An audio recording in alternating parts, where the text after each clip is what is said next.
కార్యక్రమం అయితే ఇక భారత్ పాకిస్తాన్ మధ్య నిన్న జరిగినటువంటి క్రికెట్ మ్యాచ్లో భారత్ పూర్తి స్థాయిలో పైచేయి సాధించింది. ఎక్కడ కూడా పాక్కు ఏ అవకాశం లేకుండా అన్నిట్లలో బౌలింగ్లో, ఫీల్డింగ్లో, తర్వాత బ్యాటింగ్లో అన్నిట్లలో కూడా పూర్తి స్థాయిలో పైచేయి ఇండియా సాధించి ఆసియా కప్లో పాకిస్తాన్ను చాలా చిత్తుగా ఓడించింది. 7 వికెట్ల తేడాతోటి పాకిస్తాన్ పరిస్థితి.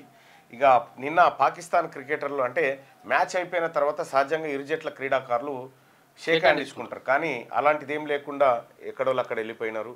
సో దానికి నిన్న దేశవ్యాప్తంగా చాలా సీరియస్ చర్చ జరిగింది. అసలు పాకిస్తాన్తోని మ్యాచే ఆడొద్దు, మనం ఆపరేషన్ సింధూర్ సందర్భంగా వాళ్ళు చేసిన మోసం మనందరికీ పహల్గామ్ ఘటన మనందరికి మరొక ముందుకే మళ్ళీ పాకిస్తాన్తో క్రీడలు ఎందుకు అనేటువంటి ఒక సీరియస్ చర్చ జరిగింది. చాలామంది దానిపైన ట్వీట్లు చేసినారు, పాకిస్తాన్తో గేమ్ వద్దని చెప్పినారు, రద్దు చేసుకోవాలని చెప్పినారు. కానీ మొత్తానికైతే గేమ్ ఆడి ఓడించారు, అయిపోయింది. ఇది క్రికెట్కి సంబంధించినటువంటి అంశం. మీ వ్యాపారం అభివృద్ధి కావాలని కోరుకుంటున్నారా? అయితే వెంటనే కీనోస్ని సంప్రదించండి.